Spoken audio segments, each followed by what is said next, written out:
Smart24, driving business.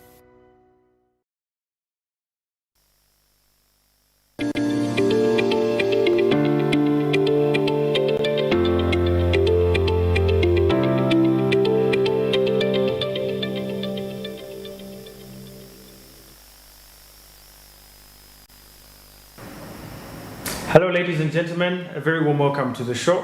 Thank you for joining us this morning, and of course staying tuned on Smart24 TV where we drive your business.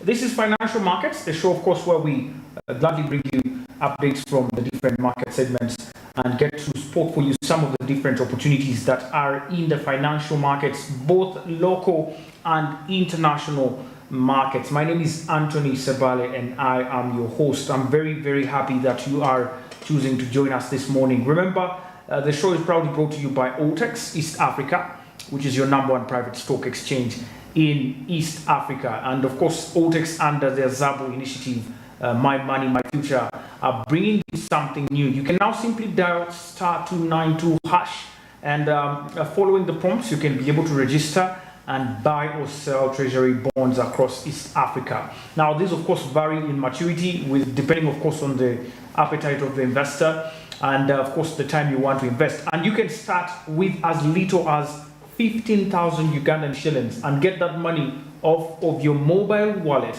onto the Altex East Africa platform so that you can buy treasury bonds under the exchange. The opening time is at exactly 8 a.m. and 3 p.m. is the closing time. Altex East Africa says you can do something new. And thank you so much there, of course, for getting to join us this morning. Of course, being a Monday, we have an action-packed show. Well, of course, full of action from last week. We had the National Liberation Day. That was on Thursday, so there was no trading on Thursday, and perhaps you did not see the Uganda Securities Exchange open as well on that day. But however, of course, Friday saw the exchange open, and quite a number of trades did happen, and I'm going to take you just through that in a few minutes. But also ahead, coming up on the show is of course some market updates from Kenya. Remember, Kenya wanted to actually join the East African Capital Markets project, and this is a project that's funded by the African Development Bank. Unfortunately, there seems to be some sliding back of the boas, of course, given some new conditions that they are putting across. We're going to see more of that story as well later on the show after looking at the Nairobi Securities Exchange. Also, looking overseas to the US markets, we are looking at a very busy week this time round on the US stock market because first of all, it's going to be the big earnings reports release week. Many stock actually listings are going to be releasing their fourth quarter financial results. These include the big stocks like Amazon, Facebook, and a couple of others, Google there. And these are some of the stocks that are listed on the main bourse of the US market, that is the US Stock Exchange, including, of course, the S&P 500, which is a big index there, representing many of these big stocks that are going to be releasing their financial reports. Of course, that means for you as an investor, especially the international investor in this case, you must have all your hands on deck because like we all know, the US market is crazy. Anything can move the market in another direction which you do not expect. So as an investor, you have to be on your toes this time round as this busy week, of course, comes your way. As well, the jobs data will be released in the US market.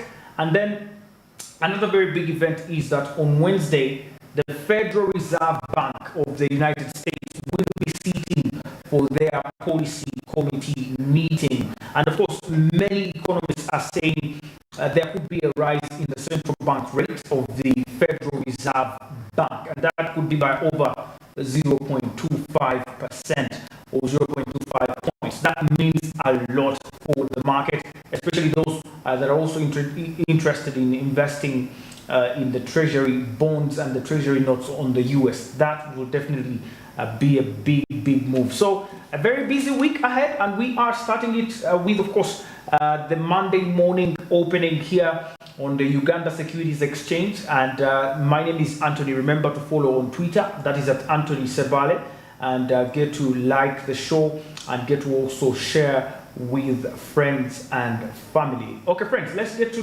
dive deep into the business of the Uganda Stock Exchange. Now, apparently on Friday, we had a couple of trades, of course, coming from the break on Thursday, where we did not have any trading. Many investors came on board to trade in the different stocks or listings on the exchange. And in total, just about 4 listed companies were able to participate in trading on the last weekday of trading. Now, the day ended with a total of 7 gainers, and very impressively, there were no losers this time round on the Uganda Securities Exchange.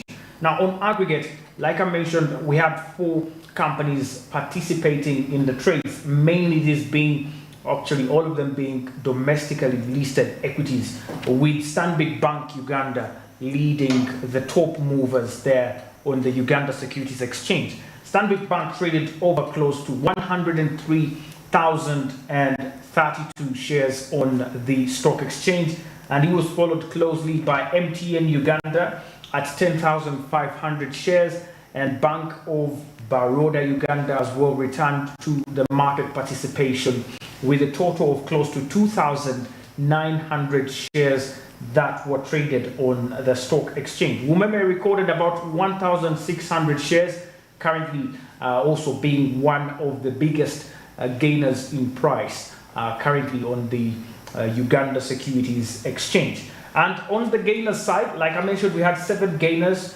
in total, and these were led by Kenya Airways, gaining by 0.07% up to 113.41 Ugandan shillings there. Mainly these gainers were cross listings. Probably one of the factors could be the foreign exchange rate moving these prices. There was no activity on these gainers, and I want to make that very clear, absolutely very clear, because many of the investors, of course, always ask, why do we have these prices shifting and these companies not participating in trading? Well, that's 100% possible for cross listings, because they're listed on 2 stock exchanges or even more than 2 stock exchanges. They are influenced by mainly the primary stock exchange where they listed first, and so that price, of course, has an influence on this other price on the cross listing, where the cross listing on, for example, the Uganda Stock Exchange. Now, Kenya Airways had a 0.07% improvement in price up to 113.41 shillings. And when you look at Centum Investments as well, they did appreciate by 0.07% up to 249.91 Ugandan shillings per share.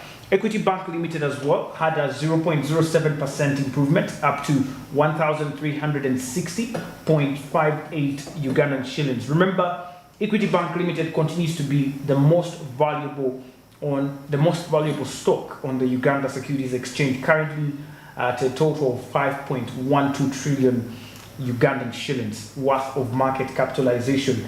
Jubilee Holdings as well had a 0.07% gain up to about 5,907 shillings per share.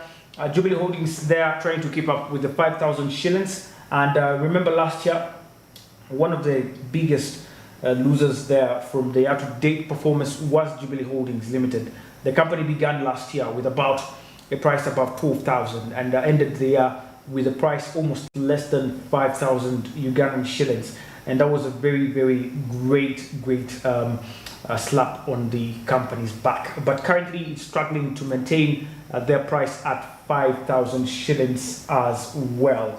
East African Breweries Limited as well had a 0.07% improvement in price up to 5,018.90 Ugandan shillings. And KCB Group had about 0.07% improvement as well, up to 1,137 Ugandan shillings.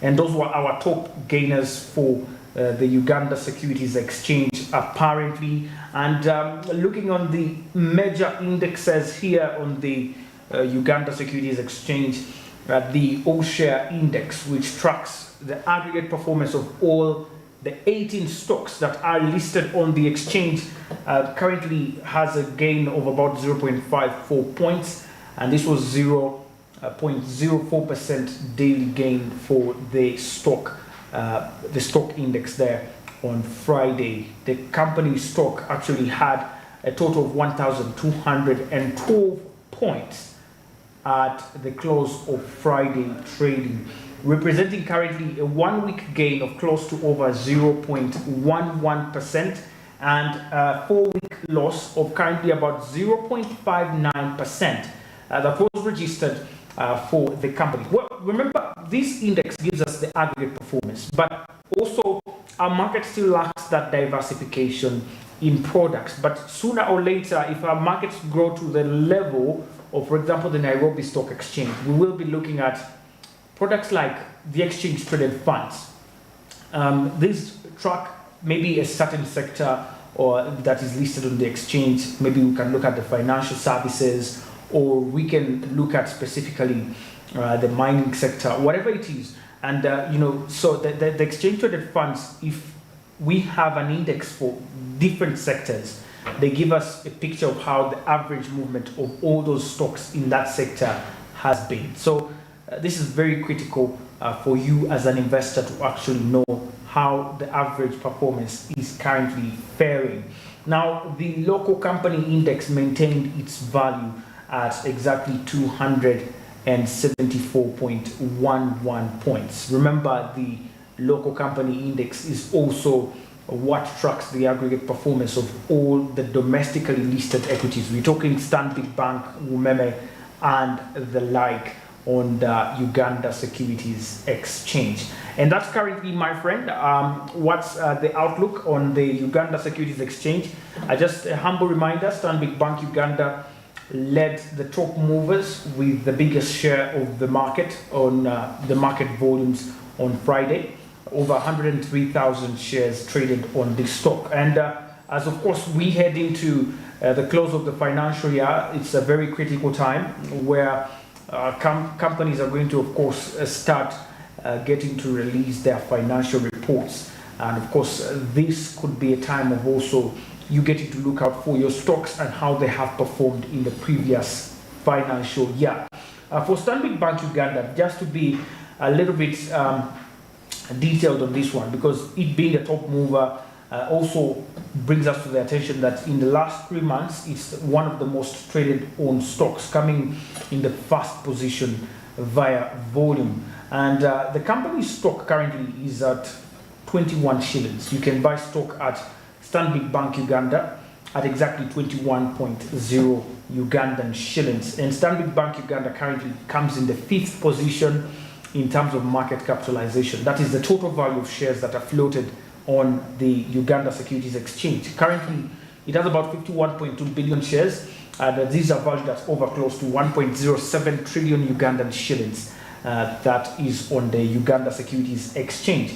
This company got listed in 2007, and since then it has been trading well on the stock exchange and is one of the most dedicated dividend issuers, good dividend issuers on the stock exchange. It has, of course, been very faithful to their shareholders, and they have at least tried to avail a dividend every once in a while when they have made a profit on their revenue there. So it means that this is one of the companies that investors look at critically when it comes to dividends, but also the affordability of the stock gives it a very competitive advantage over quite other stocks in the same sector. For example, you're looking at Equity Bank Limited at close to 1,300. You're looking at KCB as well above 1,000. So it makes the stock more attractive. At 21 shillings, you can buy yourself a few shares here and there and get to also enjoy a dividend. So that's why I think many investors are glued to Stanbic Bank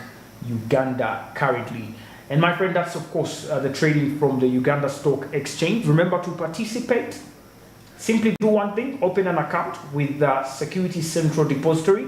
and this is through you can go to the Uganda Securities Exchange website and go to Easy Portal, and at the Easy Portal you will be able to put details like your email, your national identification number, and the account will be open to you simultaneously as you're doing that. And so it's not going to be a process that will take so long, and it's an absolutely free of charge process. So you can do that and open an account, and then look for a licensed stockbroker who is going to be able to carry out your trades on your behalf.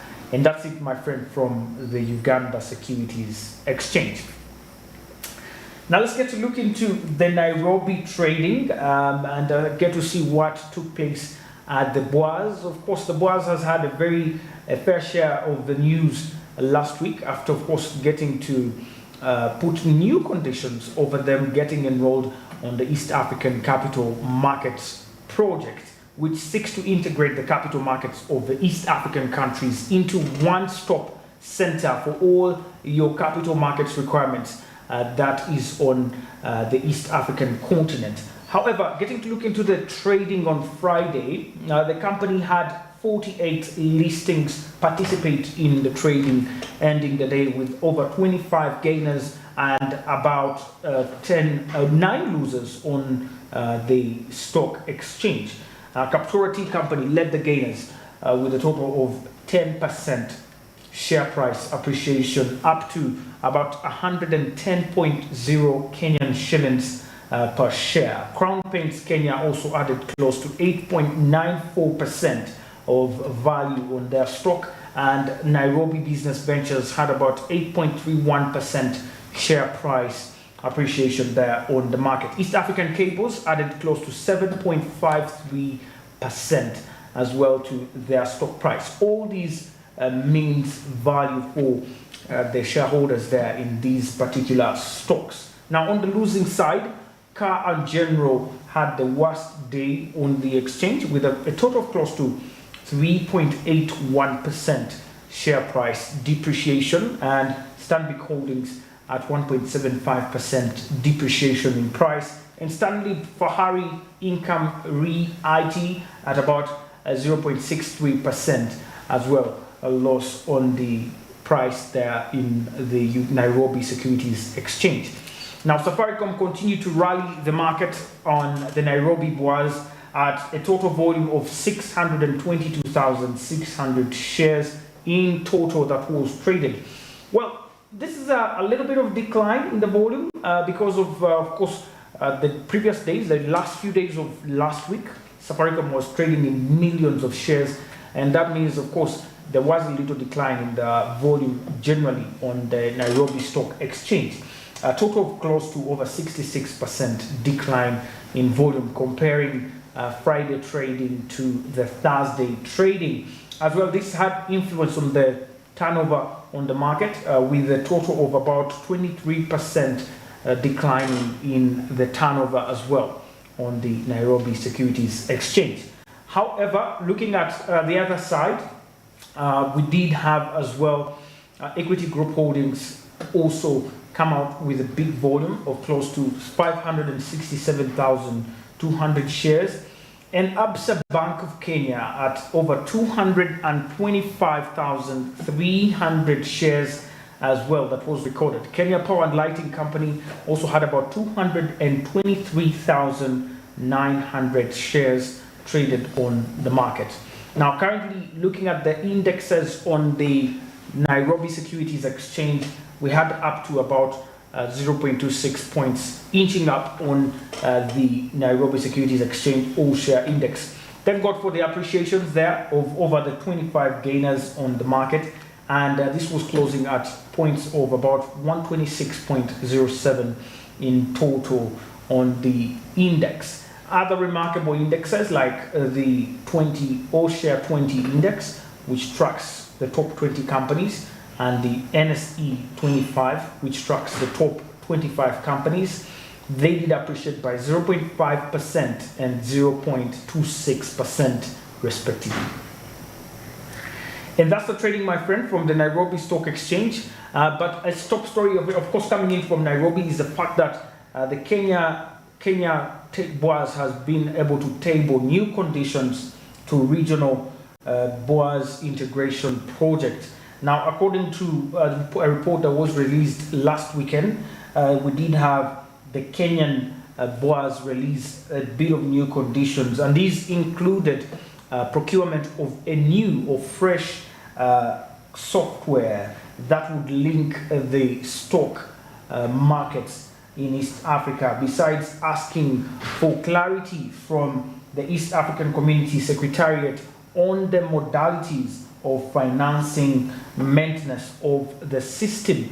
Now, the African Development Bank considering to fund this project in the first phase says that it will not run this project without the joining of the Nairobi Securities Exchange, which is the biggest stock exchange via traders, via the volumes, and via market capitalization in East Africa. Of course, this puts the project at a standstill as the BOAS contemplates whether not to join the East African Capital Markets project. And that's a story I would want you to follow on, especially if you're interested in the African markets and as well the East African markets here in the East African region. It's going to be a big one, and like I said, I'm passionate about the capital markets integration, because I mean, what could get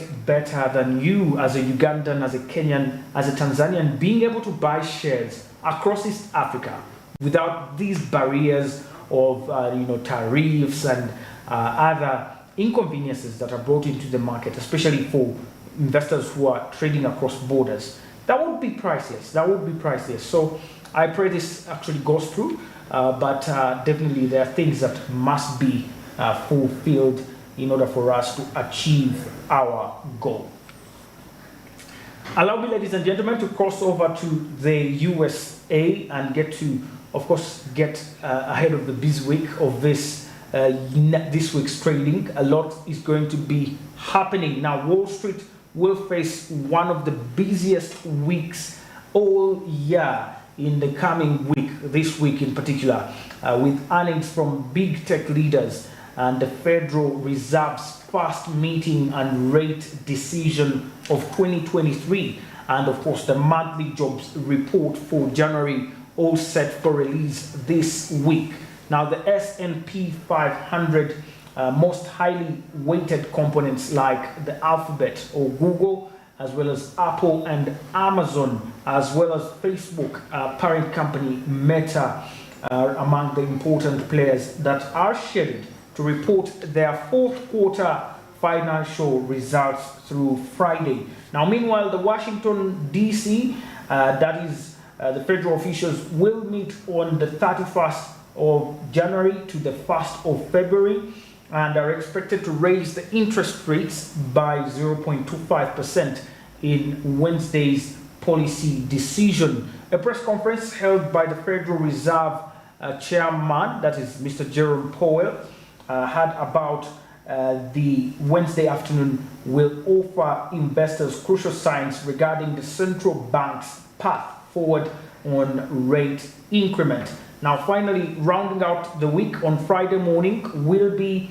the government's January jobs data set for release at exactly 8:30 a.m. Eastern Time.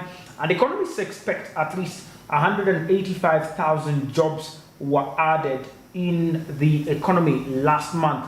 Consensus estimates from the financial Yahoo there on the United States Stock Exchange. Stocks have been on a tear to start 2023 as many investors in the market bet weakening economic data that will prompt the Federal Reserve to end its rate hiking cycle sooner than expected. All three major averages, that is the S&P 500, the Dow Jones Industrial Average, as well as the Nasdaq Composite, closed out their fourth straight winning week on Friday. The S&P 500 notched a weekly gain of 2.5% last week, and the Dow Jones Industrial Average rose to by 1.8%, and the tech-heavy Nasdaq Composite led the way with a rally north of over close to 4%. That means last week, at least for the first time in 2023, we witnessed an average gain on all the basic indices on the US market. Well, big week, busy week, and of course, that's what we had for you. I hope as an investor, you're looking out for this research and getting to know what jobs data is doing there, and what the Federal Reserve will be announcing on Wednesday. This, remember, impacts the financial markets of the globe because these are the biggest markets in the world. Definitely, they have an impact, whether direct or indirect, on our market as well. My name is Anthony. Thank you so much for watching and following closely. Stay tuned at Smart24 TV. More is yet to come your way, and I hope to see you and catch you tomorrow, same time, same place. Remember to check out OTEX East Africa, your #1 private stock exchange this week. No hassle. Yes, their Zabu initiative. Now you can buy treasury bonds across East Africa by simply dialing *292#. And when you do that, you will be able to register, learn more about the products, open an account, and buy yourself treasury bonds in East Africa. These are some of the most risk-free investments you can make for yourself, of course, comparing them with the other segments of financial markets like the stocks. So with OTEX East Africa, starting with as little as 15,000 Ugandan shillings, you can be able to buy or sell. And the markets open at 8 a.m. and close at 15 minutes past 3 p.m. OTEX East Africa doing something new. And thank you so much. That's it from us today. I hope you have a very good week. I'll catch you tomorrow, same time, same place. Bye for now.